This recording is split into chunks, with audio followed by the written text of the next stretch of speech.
નમસ્કાર દર્શક મિત્રો, હું આપની સાથે છું રાખી અંજારિયા. સ્વાગત કરું છું આપનું કચ્છ ઉદય ટીવી ન્યૂઝમાં. તો દર્શક મિત્રો, જોઈએ આજના સમાચારો વિસ્તારપૂર્વક. ઔદ્યોગિક નગરી મુન્દ્રામાં ભારે વાહનો બેફામ બન્યા છે. દરરોજના નાના મોટા અકસ્માતો સામે આવી રહ્યા છે. તેવામાં મોટા કપાયાથી પ્રાગપર ચોકડી વચ્ચે સર્જાયેલા અકસ્માતમાં આધેડનું મોત થયું હતું, સાથે 2 યુવતીને ઈજાઓ થઈ હતી. મળતી વિગતો મુજબ ટ્રેલરના ચાલકે પોતાનું વાહન પૂર ઝડપે ચલાવી રોડ ક્રોસ કરતા કારાગોગાના આધેડ રામસંગજી રાઠોડને ટક્કર મારી હતી, જેથી તેઓને ગંભીર ઈજાઓ થવાના કારણે મોત થયું હતું. આ આરોપીએ પોતાનું ટ્રેલર રોંગ સાઈડમાં ચલાવી આગળ જઈ સામેથી આવતી એક્ટિવાને ટક્કર મારી હતી, જેમાં ફરિયાદીના બહેન દીક્ષિતા અને પાછળ બેઠેલ ભૂમિને ઈજાઓ થઈ હતી. બનાવ અંગે ગુનો દાખલ કરવામાં આવ્યો છે. દિવાળીના તહેવારને આડે હવે ગણતરીના દિવસો બાકી રહ્યા છે, ત્યારે જન આરોગ્ય સાથે ચેડા કરતા નકલખોર તત્વો સક્રિય થઈ ગયા છે. તહેવારોના દિવસોમાં મિલાવટી ખાદ્ય પદાર્થોની વ્યાપક ફરિયાદો ઉઠતી રહે છે, ત્યારે તહેવારો પૂરે ખોરાક અને ઔષધ નિયમન તંત્રએ આળસ ખંખેરી છે. ભુજ નજીક આવેલ ઘીની ફેક્ટરીમાં આકસ્મિક તપાસ હાથ ધરી શંકાસ્પદ જણાતા ઘીના જથ્થાને સીઝ કર્યો છે. પ્રાપ્ત વિગતો મુજબ ફૂડ વિભાગની ટીમે ભુજના નાગોર રોડ રેલવે ક્રોસિંગ પાસે આવેલ મેસર્સ કલાપૂર્ણ ઘીમાં દરોડો પાડ્યો હતો. આ દરોડામાં સ્થળ પર મળી આવેલ રાયમા ઇરફાન, અસગર અલી અને મૂળ માલિક નિલેશ રસિકલાલ ત્રેવડિયા પૈકી ઇરફાન શંકાસ્પદ ઘી બનાવતા હોવાની પ્રાથમિક દ્રષ્ટિએ શંકા જણાઈ હતી. તપાસ અધિકારીઓએ નમૂના લઈ બાકીનો જથ્થો સીઝ કર્યો હતો. ફૂડ સેફ્ટી વિભાગ દ્વારા કુલ 12,36,370 રૂપિયાનો મુદ્દામાલ સીઝ કરાયો હતો. પૂર્વ કચ્છ જિલ્લામાં ગુનેગારોના દબાણ તોડવાની કાર્યવાહી ચાલુમાં છે, ત્યારે રાપર તાલુકાના ચિત્રોડ ગામે સરકારી જમીન પર ગેરકાયદે બાંધકામ કરનારા 2 ગુનાહિત ઇતિહાસ ધરાવતા શખ્સોના દબાણ દૂર કરવામાં આવ્યા હતા. રાપરના મહેન્દ્ર ઉર્ફે મેંદો કોહલી અને ચિત્રોડના રામજી મકવાણા સામે એસએમસી સહિત આડેસર, અંજાર, ગાગોદર, માળિયા, મોરબી સહિતના પોલીસ સ્ટેશનમાં ગુના દાખલ થયેલા છે. આરોપીઓએ ચિત્રોડની સરકારી પડતર જમીનમાં ગેરકાયદે દુકાનો તથા ચિત્રોડ બસ સ્ટેશનમાં દુકાન બનાવી દબાણ કર્યું હતું. 15 બાય 10 ફૂટની 3 દુકાન અને બસ સ્ટેશનની 20 બાય 10 ફૂટની દુકાન પર બુલડોઝર ફેરવી જમીન ખાલી કરાવાઈ હતી. કચ્છમાં ભૂકંપના આંચકા અનુભવવાનો સિલસિલો યથાવત રહ્યો છે. રવિવારે રાત્રે રાપર નજીક ફરી એકવાર ધરતી ધ્રુજી ઉઠી હતી, જ્યાં 3.5ની તીવ્રતાનો ભૂકંપનો આંચકો અનુભવાયો હતો. આ ભૂકંપનો આંચકો રાત્રે 10:30 કલાકે અનુભવાયો હતો. આ ભૂકંપનું કેન્દ્રબિંદુ રાપર શહેરથી માત્ર 20 કિલોમીટર દૂર નોંધાયું હતું. રાપરની નજીક કેન્દ્રબિંદુ હોવાથી આસપાસના ગ્રામ્ય વિસ્તારોમાં પણ આંચકો અનુભવાયો હતો. કચ્છ જિલ્લો સિસ્મિક ઝોન 5માં આવતો હોવાથી અહીં વારંવાર ભૂકંપના હળવા આંચકા અનુભવાતા રહે છે. જિલ્લા કલેક્ટર આનંદ પટેલ અંજાર વિસ્તારના પ્રવાસે છે. તેઓએ સત્તાપર ગોવર્ધન પર્વતની મુલાકાત લીધી હતી. સચ્ચિદાનંદ સંપ્રદાયના મહંત એકમદાસજી મહારાજ નિર્મિત આ વિસ્તારની મુલાકાત લઈને સ્થાનિકે કરવામાં આવતી વિવિધ પ્રવૃત્તિઓ અને કામગીરી જાણી હતી. આ તરફ અંજાર જેસલ તોરલ સમાધિ ખાતે દર્શન કરી ચાદર ચડાવી હતી અને વિવિધ વિકાસ કામોની સમીક્ષા કરવામાં આવી હતી. અંજાર પ્રાંત અધિકારી સાથે રહ્યા હતા. હવામાન વિભાગની આગાહી વચ્ચે વાગડ વિસ્તારના રાપર શહેર અને આસપાસના ગ્રામ્ય વિસ્તારોમાં જોરદાર ઝાપટું વરસ્યું હતું, જેના લીધે શહેરમાં માર્ગ પરથી પાણી વહી નીકળ્યા હતા. વાતાવરણમાં ઠંડક પ્રસરી હતી. બીજી તરફ નખત્રાણા, અબડાસા, ભુજ સહિત આસપાસના તાલુકામાં વરસાદી ઝાપટા વરસ્યા હતા. માંડી તાલુકાના ગઢસીસામાં પણ વરસાદી ઝાપટા વરસતા પાણી વહી નીકળ્યા હતા. ઉલ્લેખનીય છે કે શક્તિ વાવાઝોડાના કારણે વાદળછાયું વાતાવરણ જોવા મળી રહ્યું છે. હજુ આગામી 2 દિવસ વરસાદી વાતાવરણની સાથે હળવાથી ભારે વરસાદની આગાહી કરવામાં આવી છે. અરબ સાગરમાં સર્જાયેલા શક્તિ વાવાઝોડાની અસર ગુજરાતની સાથે કચ્છમાં પણ જોવા મળી રહી છે. ક્યાંક સૂર્યનારાયણના દર્શન થાય છે તો ક્યાંક વરસાદી ઝાપટા વરસી રહ્યા છે. સોમવારે સવારે નખત્રાણા તાલુકાના મંગવાણા, દેઢિયા સહિતના વિસ્તારમાં વરસાદી ઝાપટું વરસતા માર્ગો પરથી પાણી વહી નીકળ્યા હતા. વરસાદી ઝાપટાના કારણે ખેડૂતોની દશા બગડી હતી. પાછોતરો વરસાદ સતત ચાલુ રહેતા ધરતીપુત્ર મૂંઝાયા છે. મગફળીનો પાક ધોવાયો છે. કપાસ સહિતને નુકસાન થયું છે. ખેતરવાડીમાં મગફળીનો પાક પલળી જતા ભારે નુકસાની સહન કરવાનો વારો આવ્યો છે. નખત્રાણા પંથકના ખેડૂતોની મીટ હવે શિયાળુ પાકના વાવેતર પર મંડાઈ છે. મુન્દ્રા તાલુકામાં કમોસમી વરસાદથી ખેડૂતોના પાકને નુકસાની થઈ છે અને રાસાયણિક ખાતરની તંગી પણ સર્જાઈ છે, જેથી મુન્દ્રા તાલુકા કિસાન સંઘે મુન્દ્રા મામલતદારને આવેદનપત્ર પાઠવી રજૂઆત કરી હતી.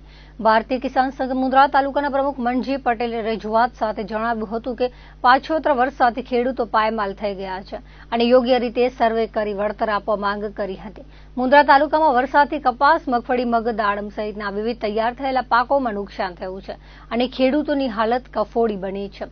વિવિધ પાકોનો સર્વે કરી ખેડૂતોને યોગ્ય વળતર આપવામાં આવે તેવી માંગ કરાઈ હતી. કિસાન સંઘના રામ સેડાએ જણાવ્યું હતું કે 3 વર્ષ પહેલા ગેલડા ભુજ પર વાડી વિસ્તારમાં એક ખેડૂતના વીજ વાયર ટીસીની ચોરી થયા બાદ હજી સુધી કોઈ નિવેડો આવ્યો નથી. રમેશ આહિરે જણાવ્યું હતું કે કિસાનોની સંખ્યા વધી ગઈ છે, તેની સામે વહીવટી સ્ટાફની સંખ્યા ઓછી હોવાથી સર્વે થતું નથી. કિસાનોનું યોગ્ય વળતર મળતું નથી. તેમજ હાલ તાલુકામાં રાસાયણિક ખાતર, ડીએપી અને યુરિયા ખાતરની તંગી છે અને શિયાળુ પાકને માત્ર 20 દિવસ બાકી છે, ત્યારે ખાતર વગર કિસાનો શું કરશે તેવા સવાલો કર્યા હતા. રજૂઆત કરતી વેળાએ કિસાન સંઘના રામ સેડા, અરજણ સાખરા, હરિમાકાણી ગ્રામ સમિતિના પ્રમુખો અને ખેડૂતો બહોળી સંખ્યામાં ઉપસ્થિત રહ્યા હતા. કિસાનોની સાહેબ આજની પરિસ્થિતિ આ કમોસમી વરસાદ જે 2-4 દિવસ અહીંયા વરસ્યો એમાં ખેડૂતોના ખેતરની અંદર મગફળીના પથારા, પછી મગ છે, તલ છે, કપાસ, પછી દાડમ, એનો મબલબ અત્યારે ખેડૂતોને નુકસાન થયેલું છે.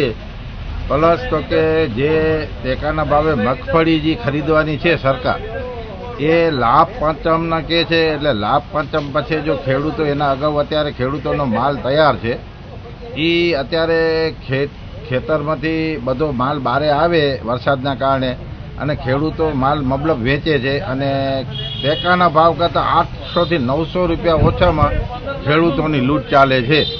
એટલે અમારી સરકાર પાસે માંગણી એવી છે કે વહેલી તકે તમે ખરીદી ચાલુ કરો. જે 70 મણ ખાતર દીઠ થતું એને 200 મણ કરો અને સારી રીતે ખેડૂતોની દિવાળી બને એવી મામલતદારશ્રીને આજે અમે આયોજનપત્ર આપી અને રજૂઆત કરેલ છે. પાણીથી પહેલાં પાર બાંધી છે અત્યારે સરકારના સામે. અત્યારે દિવાળી ચાલુ થશે એટલે રાયડા, ઘઉં, અન્ય શિયાળુ શાકભાજીઓ બધા ચાલુ થશે વાવેતર.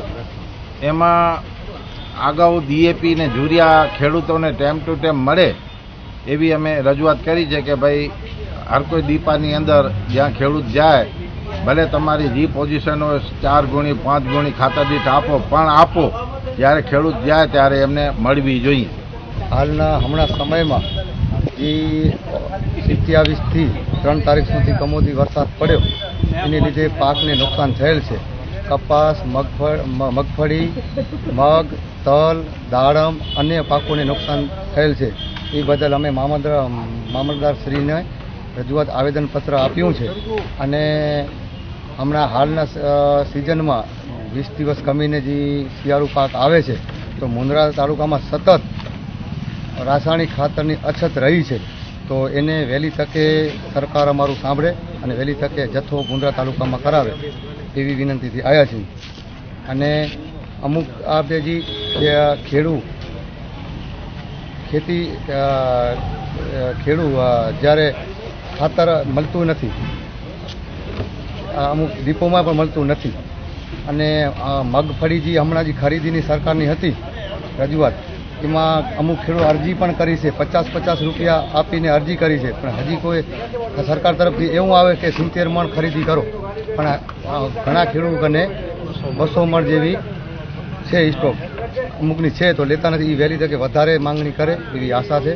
રાસાયણિક ખાતર ટાઈમ પર નહીં મળે ને તો અત્યારે જે આપણે ઘઉંનું બધું વાવેતર, રાયડો છે, ઘઉં છે, મકાઈ છે, બધું જે વાવેતર કરવાના છે ને એ પાયાનું ખાતર ડીએપી છે.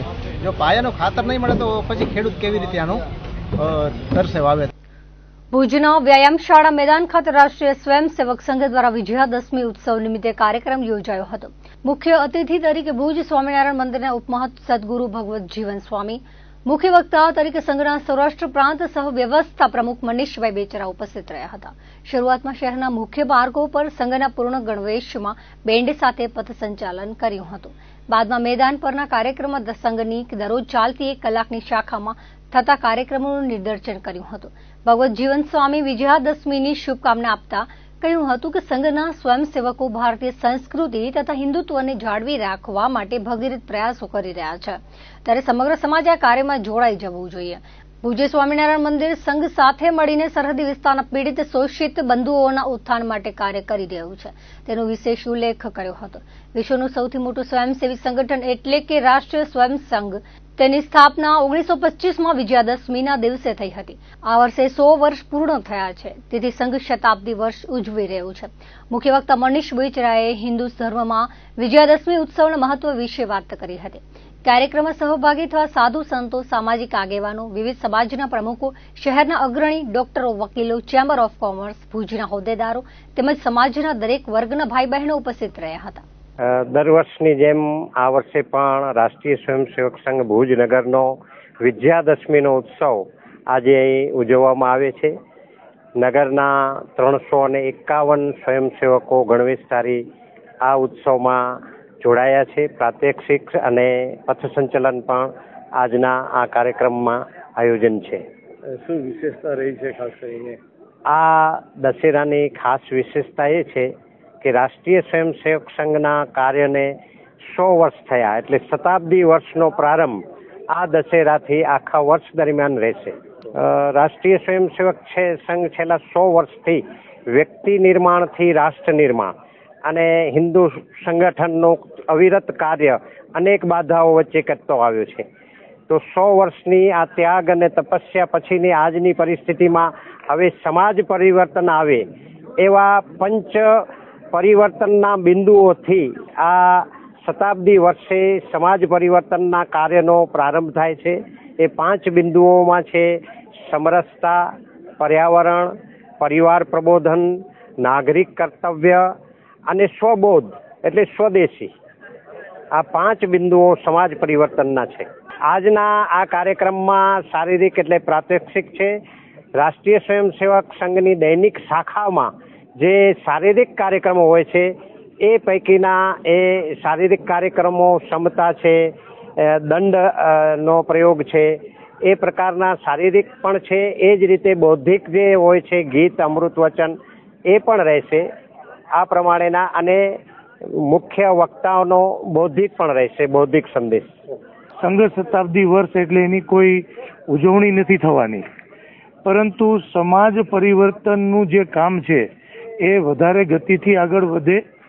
સંઘ વિચાર એટલે કે સમાજ અને રાષ્ટ્ર વિચાર એ વધારે ઝડપથી એ સમાજમાં સ્વીકૃત બને, એના માટે આ શતાબ્દી વર્ષમાં અલગ અલગ કાર્યક્રમો થવાના છે. બાકીના જે કાર્યક્રમો થવાના છે એમાં હવે આનાથી પણ નાના એકમમાં હિન્દુ સમાજ ભેગો મળી અને 10,000ની જનસંખ્યામાં એક હિન્દુ સંમેલન કરશે, તો આખા દેશમાં આવા લાખો હિન્દુ સંમેલનો થવાના છે અને જે સમાજ દ્વારા થવાના છે એમાં સંઘ સહભાગી બનશે. 1925માં જ્યારે સંઘની સ્થાપના થઈ ત્યારે ઉપહાસથી પરમ પૂજનીય ડોક્ટર સાહેબે એ કામની શરૂઆત કરી હતી. જ્યારે આજે આપણે બધા અનુભવી રહ્યા છીએ કે સંઘ છે એ સમાજમાં સ્વીકૃત બન્યો છે. સંઘ જે કહે એ પ્રકારે સમાજની સર્જન શક્તિ એ કામ કરવા માટે તૈયાર છે. આટલો ફરક છે.